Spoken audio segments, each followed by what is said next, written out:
बहाल करो, बहाल करो, बहाल करो। दिलीप सम्राट जिंदाबाद, जिंदाबाद चमार रेजिमेंट जिंदाबाद, चमार रेजिमेंट जिंदाबाद, चमार रेजिमेंट बहाल करो।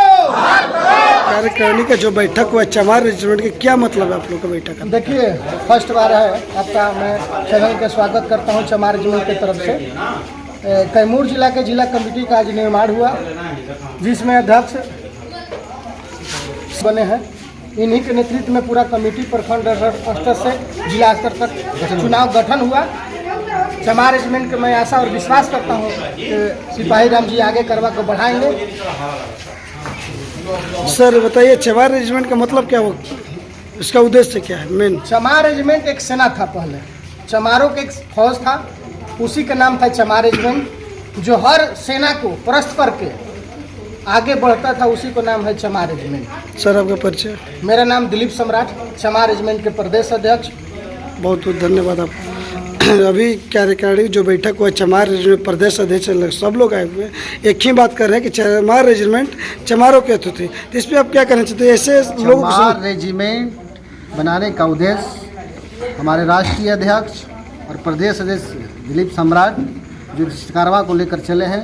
चमार रेजिमेंट का मात्र उद्देश्य इनका ये है कि जो चमार रेजिमेंट बना था वो ब्रिटिश गवर्नमेंट थी उस समय।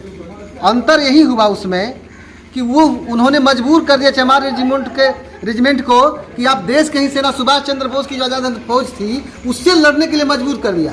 जब ये समय तो हमारे लोग तो पागल तो थे नहीं, तो समझ गए इस बात को, क्या करें बारे हम आज़ाद हिंद फौज से सुभाष चंद्र बोस की सेना से लड़ेंगे, ऐसा कतई नहीं हो सकता है, हम तुमसे लड़ेंगे।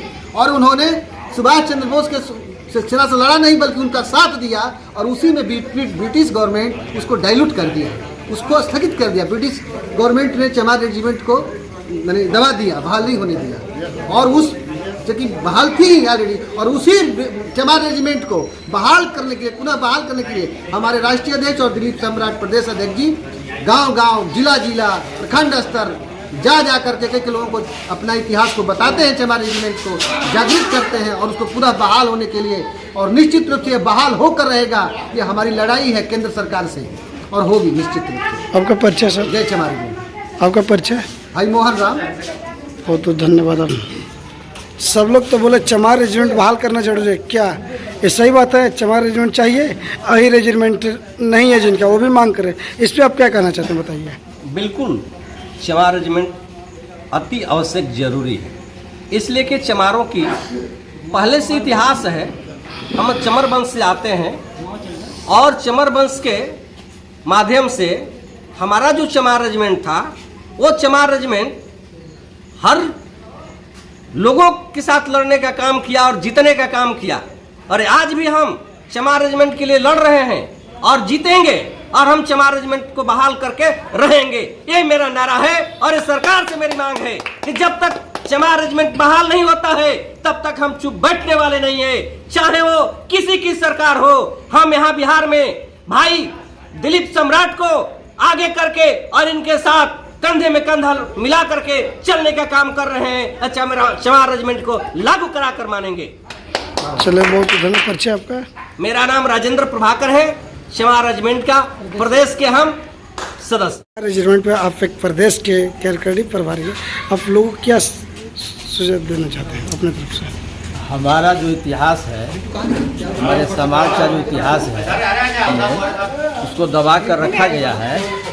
हम सो उजागर करेंगे, लड़ेंगे, उस इतिहास को हम हमारे समाज में जगाएंगे, और जो हमारा मांग था उस मांग के लिए लड़ाई लड़ेंगे, हमेशा लड़ते रहेंगे। जब तक मिलेगा नहीं तब तक हम लड़ते रहेंगे। आपका परिचय? नहीं देगा। आपका परिचय?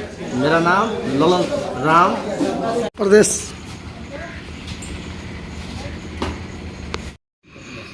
जबकि लड़ाई आमने सामने हुआ बाजीराव पेशवा और अंग्रेजों से, उस वक्त जो महार जाति का सैनिक थे सिद्धनाथ, वो सैनिक का वो अगुवाई करता था। तो सिद्धनाथ ने कहा कि हमको तो लड़ना है, लेकिन अंग्रेज तो बाहर के हैं, बाजीराव पेशवा हमारे देश का रहने वाला है, अगर बाजीराव पेशवा मेरे हुकूमत को, हमारे नियम और कानून को, हमारे अधिकार को मान लेता है तो हम इसके तरफ होकर के लड़ाई करेंगे। एक बाजीराव पेशवा के हैं अपनी प्रस्ताव को लेकर के सिद्धनाथ जी ने गए। इतनी बड़ी हुकूमत थी, अछूत दलित हमारे हवेली तक नहीं आ सकते हैं, हमारे कंपाउंड तक नहीं आ सकते हैं, लेकिन बाजीराव पेशवा ने कंपाउंड पर प्रवेश कर गए और जाकर के अपना हुकूमत, अपना सलामी दा गया, कहे कि महाराज की अगर आज्ञा हो तो मेरी बात को मान लिया जाए तो हम आपके तरफ से होकर के और हम अंग्रेजों से लड़ेंगे। एक बात जब बाजीराव पेशवा की सामने आया, क्या तुम्हारा मांग है, तो यही बात कहा कि हमारा खोई हुई संपत्ति वापस कर दिया जाए और हमको भी मान सम्मान से जीने के लिए अधिकार दिया जाए, हम आपके साथ होकर के अंग्रेजों से लड़ने के काम करेंगे। इतनी बात जब सुना बाजीराव पेशवा ने तो सिद्धनाथ को चुनौती देते हुए अपने सैनिकों को ललकारा कि इसको यही खत्म कर दो, और वहां से सिद्धनाथ ने अपने घोड़े पर सवार हुए निकल गए। और जाने की बाद बाजीराव पेशवा की 28,000 सैनिक था और महार जाति का सैनिक मात्र 6 था। लड़ाई शुरू हुआ, हमारे भी सैनिक 26 लोग हमारे भी सैनिक मारे गए और बाजीराव पेशवा का 28,000 सैनिकों को हमारे दलित समाज के लोगों ने, महार समाज के लोगों ने, उस समय हमारी जाति नहीं हो, महार जाति में हम लोग आते थे, और उस समय महार जाति के लोगों ने, हमारे सैनिकों ने 28,000 सैनिकों को गर्दन उड़ाने का काम किया।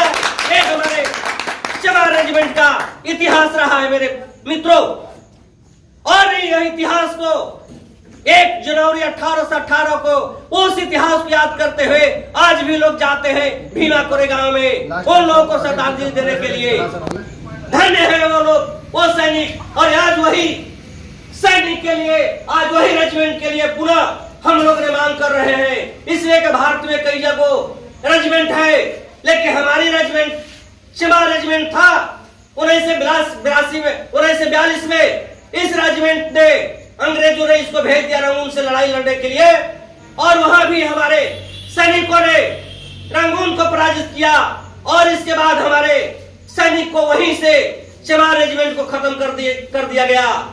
जबकि हमारा देश 1947 में आजाद हुआ और 1942 में हमारे रेजिमेंट को खत्म कर दिया गया, जो कि आज तक कोई पार्लियामेंट में सब। और आज दर्द होती है अपने को तो महसूस होता है अपने को, जब वो दर्द हुआ तो आज हमारे भाई ने खड़ा हुआ और खड़ा होकर के पूरे बिहार में चमार रेजिमेंट के मांग के लिए हम लोगों ने ऐसे भाई दिलीप कुमार सम्राट जी को साथ होकर के खड़े हुए हैं। किस लड़ाई को हम लोग को लड़ना है, ये लड़ाई हमारी धर्म से नहीं है, ये लड़ाई हमारी पार्टी से नहीं है, ये लड़ाई हमारी राजनीति से नहीं है।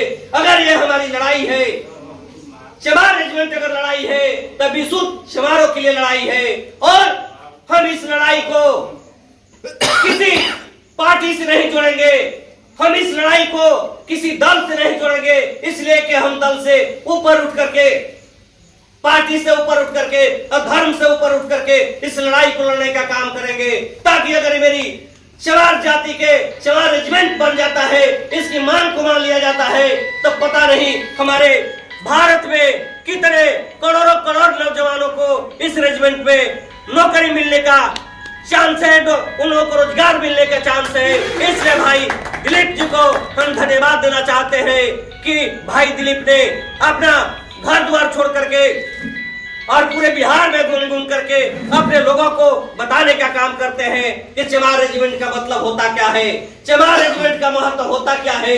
आप लोग जागो, उठो, लड़ो, कमर कसो, कब तक तुम लोग सोए रहेंगे, पढ़ाई लिखाई करते रहो और इस लड़ाई को लड़ते रहो।